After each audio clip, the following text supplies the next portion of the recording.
दोस्तों आप सभी को मालूम हुआ कि बिहार में ज़मीन सर्वे का प्रक्रिया चल रहा है। उस ज़मीन सर्वे प्रक्रिया में आपसे जो ज़मीन का वंशावली है उस वंशावली को आपको मांगा जाता है। उस वंशावली को आपको कैसे बनाना है, पूरी जानकारी मैं आपको इस वीडियो के माध्यम से स्टेप बाय स्टेप देने वाला हूं कि आप वंशावली को स्वयं से कैसे बनाएंगे।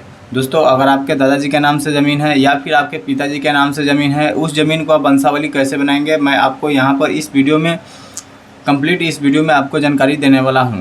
दोस्तों अगर आपका यहाँ पर कोई भी प्रकार का प्रश्न हो तो आप हमें कमेंट कर सकते हैं, मैं आपको उस कमेंट में ज़रूर अप्लाई देने वाला हूं। तो दोस्तों चलिए हम एक A4 साइज़ का पेपर ले लेते हैं। कहीं भी से भी आप ले सकते हैं, कोई भी मोबाइल दुकान या फिर साइबर कैफ़े से ये A4 का जो कागज़ है इसे आप ले सकते हैं। लेने के बाद दोस्तों आपको सबसे ऊपर जो आपको यहाँ पर सबसे पहले वंशावली लिख लेना है। ठीक है, आप जैसे इस पर वंशावली यहाँ पर लिख लेंगे। दोस्तों आपको इतना बड़ा नहीं करना है, ठीक है। इसमें आपको ये पेज है, इस पेज का आपको आधा में ही वंशावली का पूरा जो डिटेल्स है वो देना है, ठीक है। मैं आपको इस वीडियो की बनाने की वजह से मैं आपको बता रहा हूँ इतना बड़ा करके, क्योंकि दोस्तों यहाँ पर हम छोटा करेंगे तो वीडियो में दिखाई अच्छा से नहीं देगा, ठीक है। तो आपको इस A4 कागज़ दिखाई दे रहा है, इसका आपको आधा में यहाँ तक ही जो भी डिटेल्स आपको डालना है वो डालना चाहिए, ठीक है। चलिए आपको हम बताते हैं कैसे आपको वंशावली बनाना है। तो दोस्तों सबसे पहले आपको यहाँ पर वंशावली लिख लेना है, ठीक है। इसके बाद आपका जहाँ भी ज़मीन है, जौन सा ग्राम के अंतर्गत आपका ज़मीन आता है, गांव के अंतर्गत जिसे हम कहते हैं, उस राजस्व ग्राम आपको यहाँ पर डाल लेना है। दोस्तों आप देखेंगे तो आपका जो रसीद होगा ज़मीन का, वो रसीद में भी आपको वहाँ पर राजस्व ग्राम लिखा हुआ रहता है, तो यहाँ पर हम डाल लेंगे। इसके बाद दोस्तों हम पुलिस थाना, किस थाना के अंतर्गत आपका जो ज़मीन है वो आता है, उस पुलिस थाना को आपको लिख लेना है। तो हम चलिए यहाँ पर पुलिस थाना भी लिख लेते हैं। और दोस्तों इसके बाद थाना नंबर आपको मालूम ही होना चाहिए। बिना थाना नंबर के दोस्तों यहाँ पर आप वंशावली को नहीं बना सकते हैं।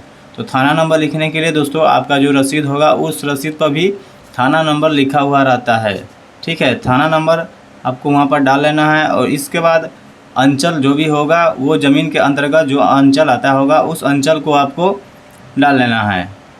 और अंचल को डालने के बाद दोस्तों हमें यहाँ पर हल्का नंबर, जिस हल्का के अंतर्गत आपका जो ज़मीन आता है उस हल्का नंबर आपको डाल लेना है, ठीक है।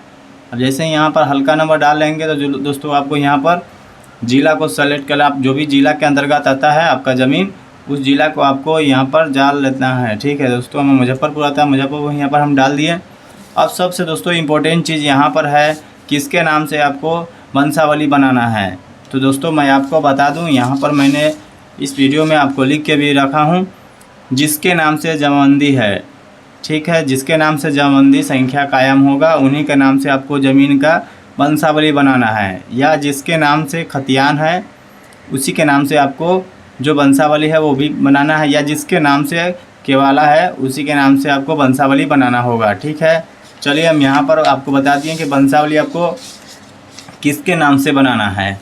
इसके बाद आ जाते हैं दोस्तों, यहाँ पर देखेंगे आपका जो भी जिसका भी नाम होगा वंशावली बना रहे हैं, ठीक है, वो आप तो समझ ही होंगे वंशावली किसको नाम से बनाना है दोस्तों। इसके बाद आपको यहाँ पर जिसका नाम से आप वंशावली बना रहे हैं उसका आपको नाम यहाँ पर लिख देना है। जैसे दोस्तों यहाँ पर हम इनकेस लिख दिए हैं रमेश, ठीक है। इसके बाद आपको यहाँ पर पुत्र या फिर पुत्री, यहाँ पर पुत्र और पुत्री कर देना है, इस प्रकार आप देख रहे हैं।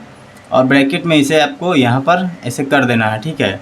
इसके बाद आपको यहाँ पर एक लाइन खींच लेना है यहाँ पर ऐसे, ठीक है। इसके बाद दोस्तों यहाँ पर रमेश के कितने पुत्र है पुत्री है, तो दोस्तों यहाँ पर रमेश का 2 पुत्र हैं, सुरेश और महेश।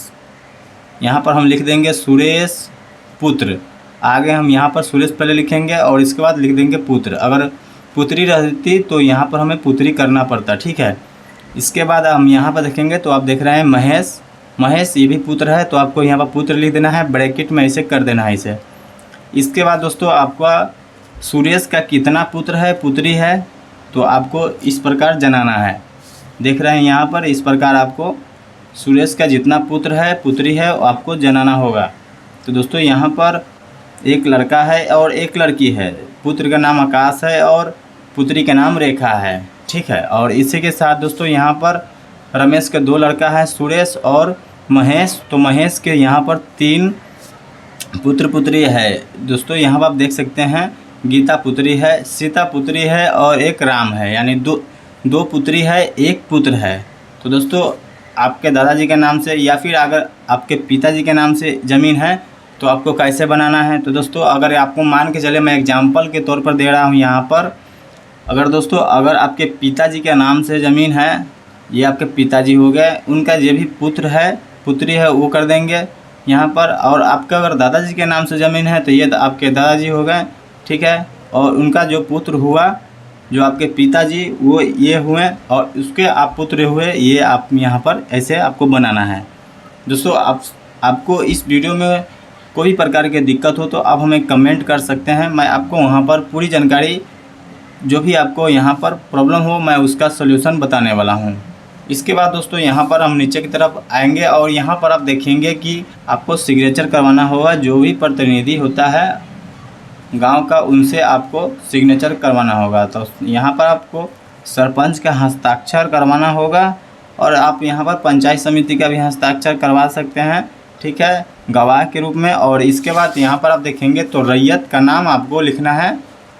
जितने भी रैयत हुए उन सभी रैयत को आपको नाम यहाँ पर लिख देना है। 1 2 3 हो, 4 हो, 5 हो, आपका केस के हिसाब से आपको यहाँ पर रैयत का नाम लिख देना है। तो दोस्तों आपको बताएंगे कि रैयत कौन हुए। तो यहाँ पर देखेंगे कि दोस्तों रमेश जिसके नाम से केवाला है, जिनके नाम से जामवंदी संख्या है, या फिर जिनके नाम से यहाँ पर देख सकते हैं जिसके नाम से केवाला है, खतियान है या फिर जामवंदी संख्या है, ठीक है, वो आपको यहाँ पर रैयत हुए, ठीक है। ये अगर मृत है तो आपको यहाँ पर सुरेश और महेश को भी यहाँ पर रैयत के नाम में लिखना होगा, ठीक है। उनका जितना लड़का है उनका आपको लिखना होगा। इस प्रकार दोस्तों आप वंशावली को बड़ी आसानी से आप बना सकते हैं। दोस्तों इसका जो फॉर्म होता है उस फॉर्म को आपको कैसे भरना है मैं आपको अगले वीडियो में बताने वाला हूँ।